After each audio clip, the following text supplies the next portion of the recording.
और राज्यसभा में इस वक्त आपको बता दें गुलाम नबी आजाद संबोधित कर रहे हैं। आज ही उनका कार्यकाल खत्म हो रहा है, विदाई हो रही है। जो जम्मू कश्मीर में कई दशकों से हैं, ठंड में है, बर्फ में है, उनके नाम से शुरू करता हूं मैं। खून की मांग है इस देश की रक्षा के लिए, खून की मांग है इस देश की रक्षा के लिए। मेरे नजदीक ये कुर्बानी बहुत छोटी है, दे दो।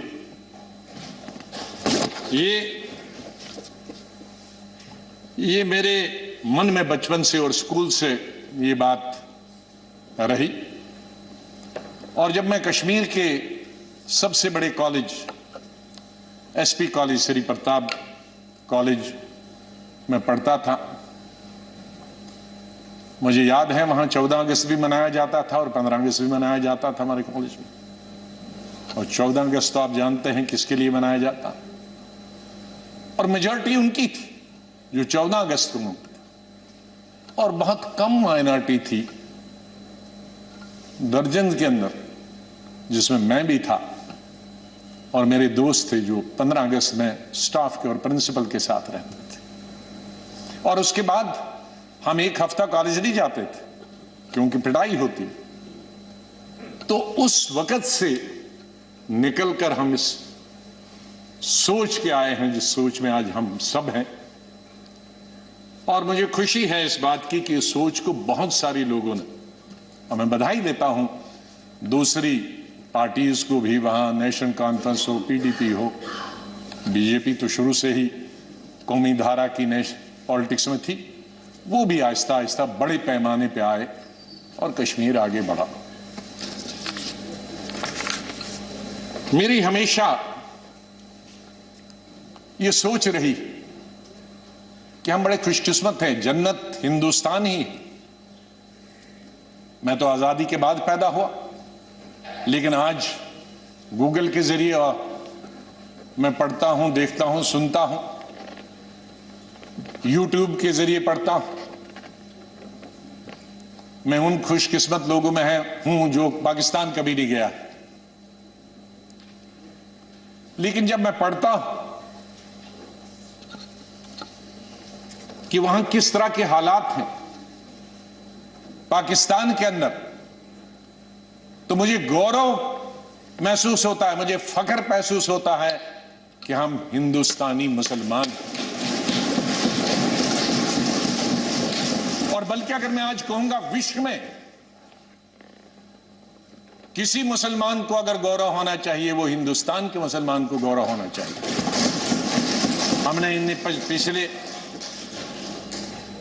30-35 सालों से अफगानिस्तान से लेकर इराक से लेकर और कुछ सालों पहले से देखे कि किस तरह से मुस्लिम देश खत्म हो जा रहे हैं एक दूसरे के अंदर, और एक दूसरे से लड़ाई करते हुए। वहां हिंदू तो नहीं है, वहां कोई क्रिश्चियन तो नहीं है, वहां दूसरा तो नहीं है जो लड़ाई कर रहा, आपस में लड़ाई कर रहे हैं। और जो कल्चर है, हमदर्द तो लोग पाकिस्तान के बहुत है, सुनने में आया है, मैं कभी गया नहीं। लेकिन जो समाज में बुराइयां हैं, दूसरे मुल्क के बारे में नहीं कहना चाहिए, लेकिन हम गौरव से यह कह सकते हैं कि हमारे मुसलमानों में वो बुराइयां खुदा न करे कि कभी भी लाए। तो आज हम गौरव से ये कह सकते हैं।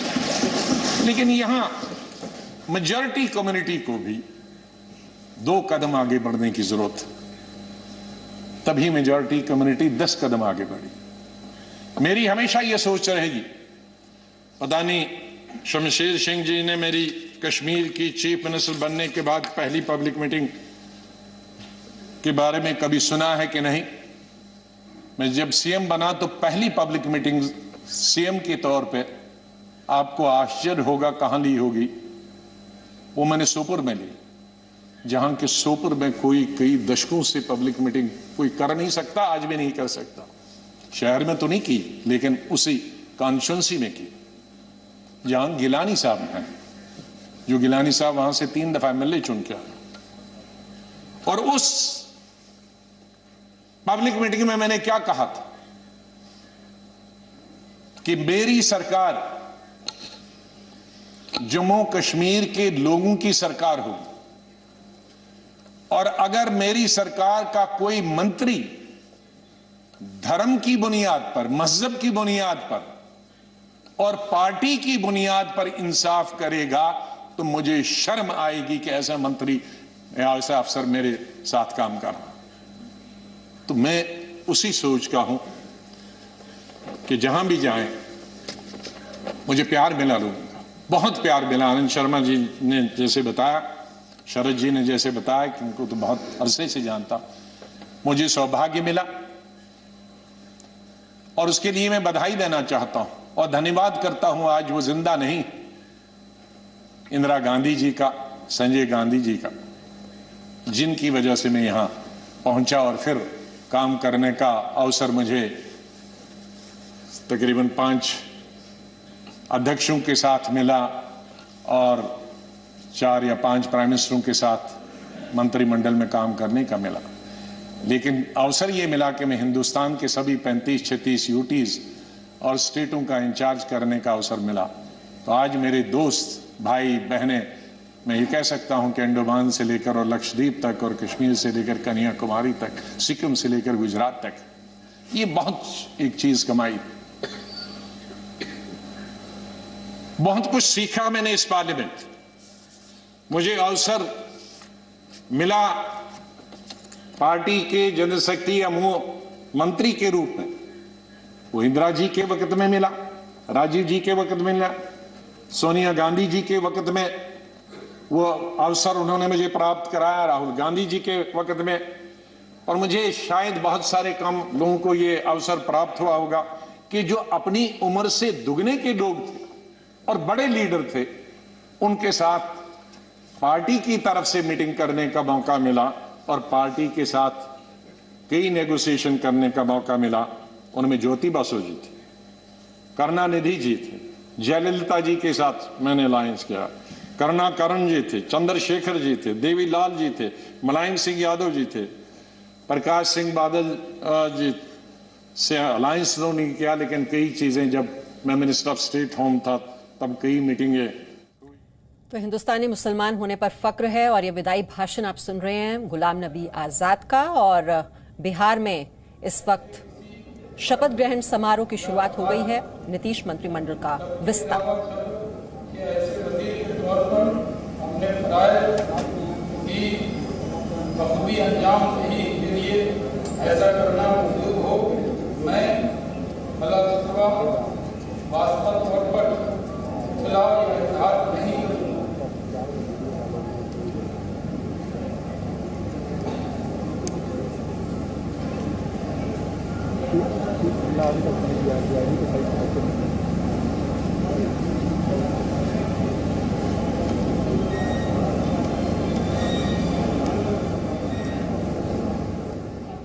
तो नीतीश कैबिनेट का पहला विस्तार हो रहा है और शहनवाज हुसैन को आपने देखा जिन्होंने शपथ ले ली है। और एक बार फिर से हम आपको ले चलते हैं राज्यसभा, जहां पर इस वक्त विदाई भाषण हो रहा है गुलाम नबी आजाद का। विपक्ष के जो लोग हैं उनके पास तो 2 MLA MP हैं, हमारा इतना बहुमत, उनको भी तो अपनी कॉन्स्टिट्यूंसी का काम करना होता होगा, उनसे भी जरा पूछा करो।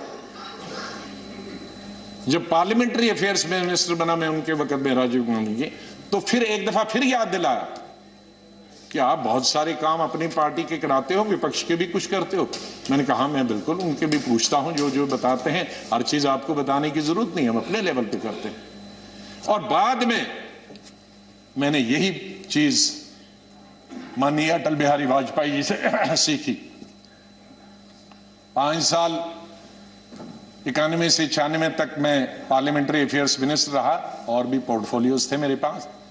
और अटल जी विपक्ष के नेता रहे, हमारे पास बहुमत नहीं था और अलायंस भी नहीं था, माइनॉरिटी गवर्नमेंट थी। और उस माइनॉरिटी गवर्नमेंट में अटल बिहारी जी वाजपेयी जी विपक्ष के नेता हो, यह हाउस चलाना कितना आसान मुश्किल हो सकता।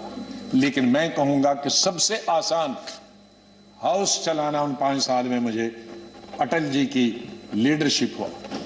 और उनसे सीखा मैंने कि किस तरह से हल निकाला जा सकता।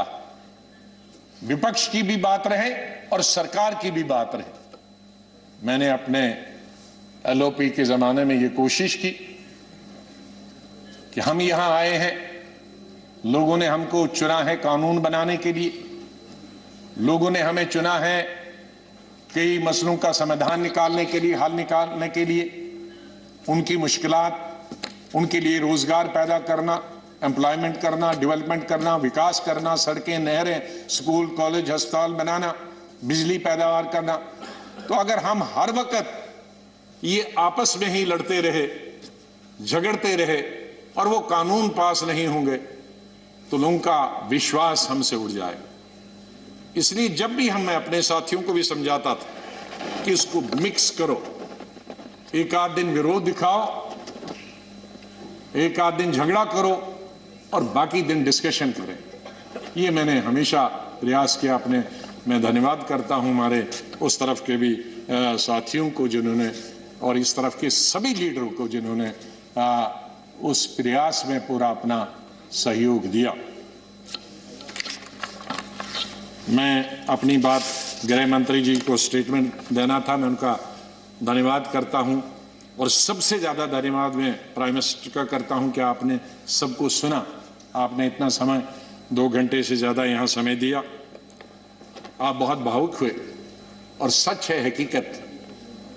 अगर सच बताएं सर, मेरे माता पिता की जब डेथ हुई मेरे आंखों से आंसू निकले, लेकिन मैं चिल्ला के रो नहीं पाया।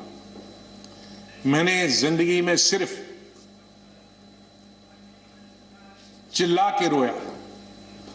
और जब रोता है इंसान तो वो कोई चिल्ला के रोने के लिए तो आपको आर्टिफिशियल होने की जरूरत नहीं।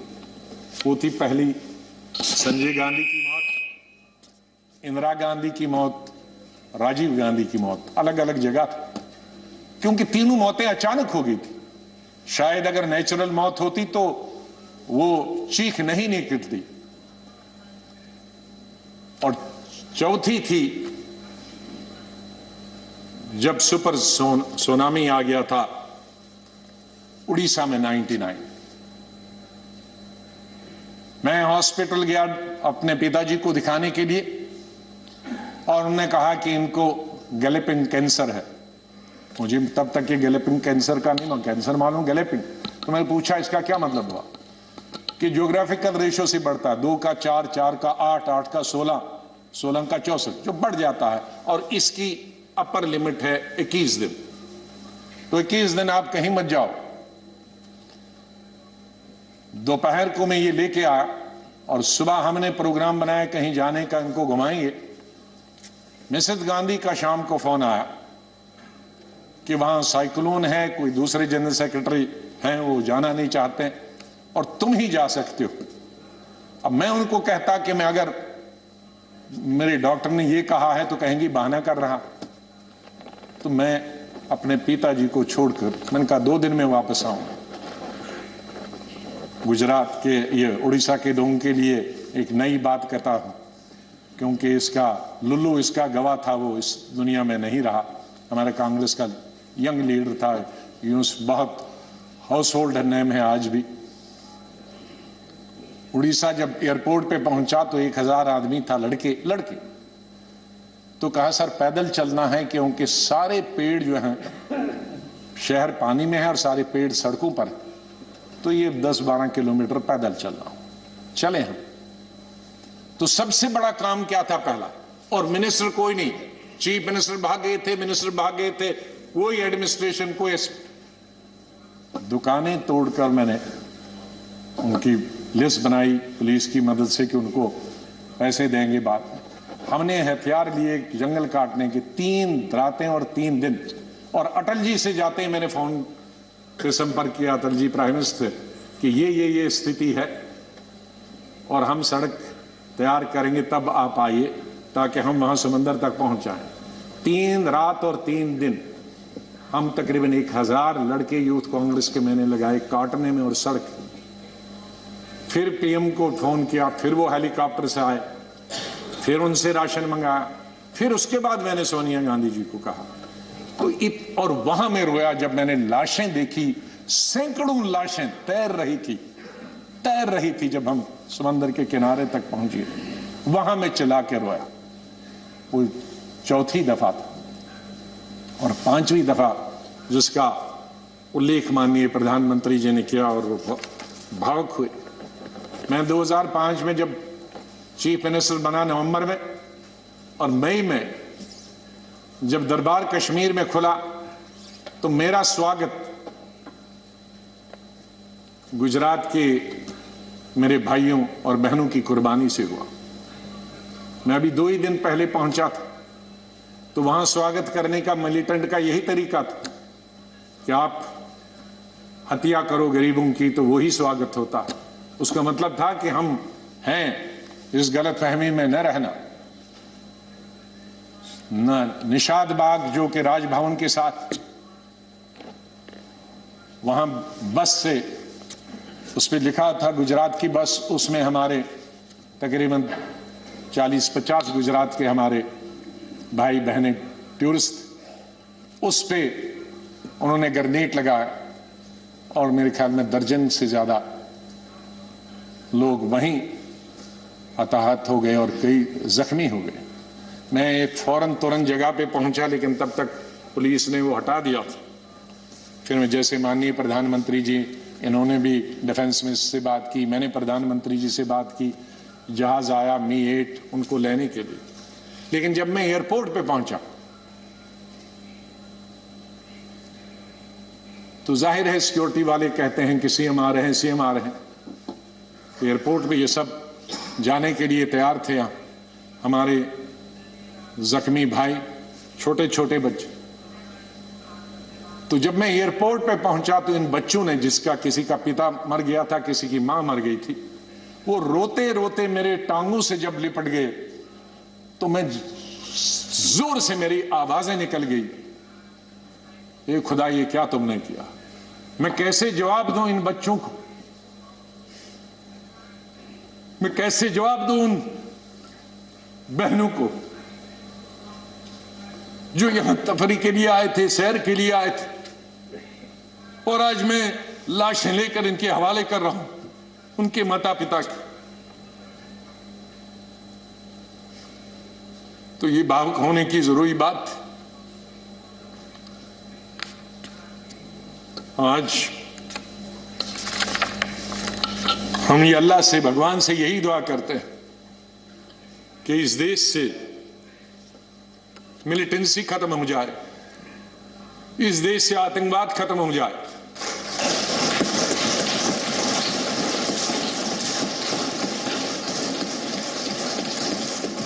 हजारों हमारे सिक्योरिटी फोर्सेस के, आर्मी के, पैरामिलिट्री फोर्सेस के, पुलिस के जवान मारे गए, सिविलियन कई क्रॉस फायरिंग में मारे गए, हजारों हमारी बेटियां और माएं आज बेवा, शायद उनका पति किसी का मिलिटेंट भी, कईयों के मिलिटेंट होंगे, कई क्रॉस फायरिंग में मारे गए, लेकिन उसमें उनके बच्चों का क्या कसूर, उसके उनकी बेवाओं का क्या कसूर, वो भी हजारों की तादाद में।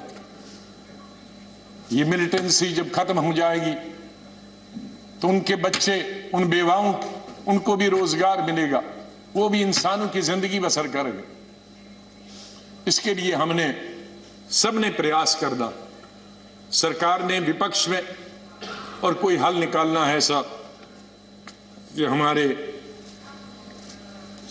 कश्मीर के हालात ठीक हो जाएं। मैं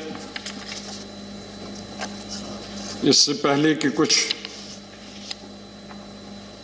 अशार बोलूं, पहले मैंने अपनी फौजियों के नाम बताया था, लेकिन ये शेर मैं बोलना चाहता हूं मेरे कश्मीरी पंडित भाइयों और बहनों के लिए।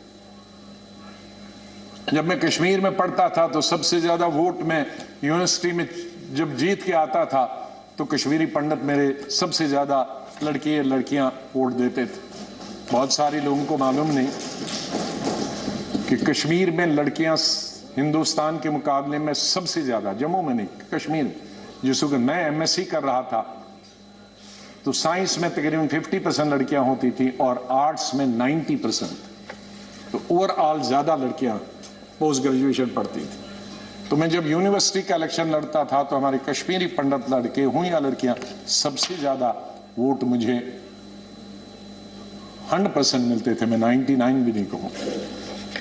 दोस्त हैं आज वो बिखरे हुए। मुझे बहुत अफसोस होता है जब मैं उनसे मिलता, अपने क्लासमेट्स। ये उन कश्मीरी मेरे भाई पंडितों के नाम जिनके जो घर से बेकार हो गए, उन कश्मीरी बेवाओं के जो बेवाएं हुई हैं और बच्चे हुए और जो वहां से बिछड़ गए, उनके लिए शेर अर्ज करता हूं। गुजर गया, और ये हमारा जो आज मुद्दत खत्म हुई इसके लिए भी कह सकता हूं। गुजर गया वो जो छोटा सा एक फसाना था, गुजर गया वो जो छोटा सा एक फसाना था। फूल थे, चमन था, आशियाना था।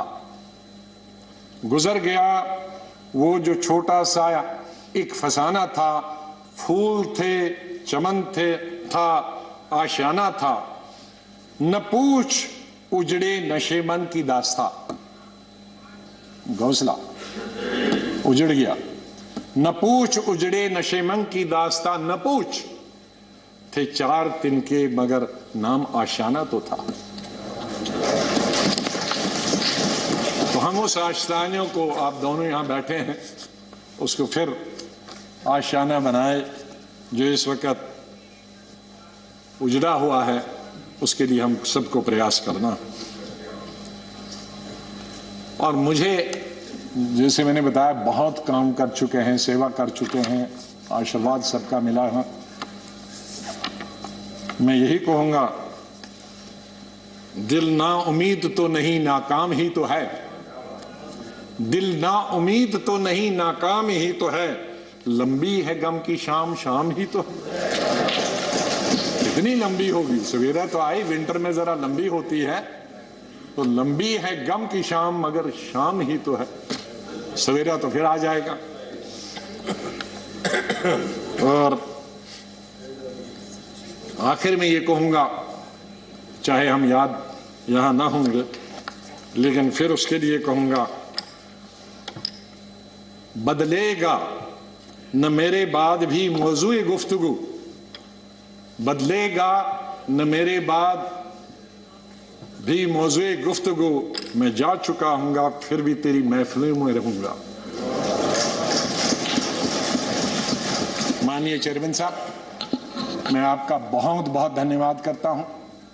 आपके साथ काम करने का मुझे अवसर मिला। आप जब पार्टी के अध्यक्ष थे तब भी हमारी मुलाकात होती थी। जब आप मंत्री बने तब भी बात होती थी। जब यहां चेयरमैन बनने से, वाइस प्रेसिडेंट आप बनने से पहले आप पार्लियामेंट्री अफेयर्स मिनिस्टर थे और मैं एलओपी था, तब भी हमारे संपर्क है। लेकिन जिस तरह का आशीर्वाद, जिस तरह का प्रेम, जिस तरह का प्यार आपका चेयरमैन के तौर पे मिला और वो जो गाइडेंस मिली, उसके लिए मैं हमेशा ऋणी रहूंगा। धन्यवाद करता हूं उसके लिए, और आपके स्नेह और प्यार के लिए मैं हमेशा धन्यवाद करता हूं। माननीय प्रधानमंत्री जी, कई दफा टोका टोकी हुई और आपने कभी बुरा नहीं माना। एलओपी के वक्त में बड़ी बड़ी लंबी स्पीचें आपकी हुई, मेरी हुई, खास करके राष्ट्रपति के अभिभाषण पर। उसमें लंबी तकरीर होती थी। कभी हम कुछ एलओपी की जिम्मेदारी करते थे, लेकिन आपने व्यक्तिगत तौर पर उसे कभी अपने खिलाफ नहीं किया। हमेशा भी आपने पर्सनल कॉन्टेक्ट्स को और पार्टी की जो जिम्मेदारी है उसको दूर रखा। कभी ईद हो, दिवाली हो, बर्थडे हो, उसमें बराबर आपने कभी भी कमी नहीं की फोन करने की। सबसे पहले या तो मेरे पार्टी प्रेसिडेंट का आता था या आपका आता था। 2 आदमियों का तो अनिवार्य, हमारे प्रधानमंत्री और कांग्रेस प्रेसिडेंट मिसेस गांधी। और आपने हमेशा बताया कि कभी अपनी स्टेट के बारे में हो और कोई काम हो तो मुझे आप कभी भी बताना। मुझे याद है जब मैं राज्यसभा इलेक्शन लड़ने गया तो आपने कुछ कहा कि भाई आपको कुछ जरूरत है, मेरे का वो तो लड़ाई है, आपका कैंडिडेट है, मैं कैंडिडेट हूं, उसमें आप कुछ नहीं कर सकते। तो ये एक पर्सनल टच जो होता, आदमी भावुक हो जाता, आदमी सेंटिमेंटल हो जाता, आदमी इमोशनल होता। और मेरे संपर्क तो विपक्ष के साथ आज से नहीं, जब पहली दफा मैं MOS बना था तब से लेकर आज तक, क्योंकि हम मिलके ही देश को चला सकते हैं, लड़ाई करके, गालियां देकर नहीं कैसे। हम अपनी बात अपने भाषणों के जरिए कर सकते हैं। मैं आपका बहुत धन्यवाद करता हूं। मैं माननीय डिप्टी चेयरमैन साहब, मेरे यहाँ हम बेंचमेट रहे, वो हमेशा मुझे याद रहेगा। बहुत सिंपल आदमी है, स्ट्रेट फॉरवर्ड है। कभी कभी हम नाराज होते हैं स्ट्रेट फॉरवर्ड, लेकिन स्ट्रेट फॉरवर्ड हमेशा वो लोग नाराज होते हैं। और शरद पवार जी से लेकर और यादव जी से लेकर और सब लोग हमारे लीडरों का तो मैं बहुत ही धन्यवाद, सब लेफ्ट राइट एंड सेंटर, नाम क्यों कि कुछ लूंगा तो बहुत सारे हमारे साथी नाराज होंगे, तो चेयरमैन साहब से लेकर और प्रधानमंत्री जी से लेकर मैं सेक्रेटरी जनरल साहब का कैसे और सेक्रेटरीट का कैसे धन्यवाद कर सकता हूं, मुश्किल है करना, क्योंकि इनका सहयोग मिला बहुत हमेशा, हर वक्त। जब भी हमने कुछ चाहा, इंफॉर्मेशन पार्लियामेंट की या कोऑर्डिनेशन के बारे में आप तक पहुंचने की बात की, तो सेक्रेटरी जनरल साहब ने और सेक्रेटरीट ने हमने हमेशा हमारी मदद की है। और आखिर इस शेर से मैं आपसे विदाई लेता हूं, और इंशाल्लाह हम मिलते रहेंगे, चाहे यहाँ नहीं मिले लेकिन आगे एक दूसरे के पास आ जा सकते हैं। नहीं आएगी, मैं आप लोगों से बोल, नहीं आएगी याद तो बरसों नहीं आएगी, मगर जब याद आओगे तो बहुत याद आओगे। धन्यवाद Ghulam Nabi ji. Presenting V News app, available on Google Play and App Store. Download it now.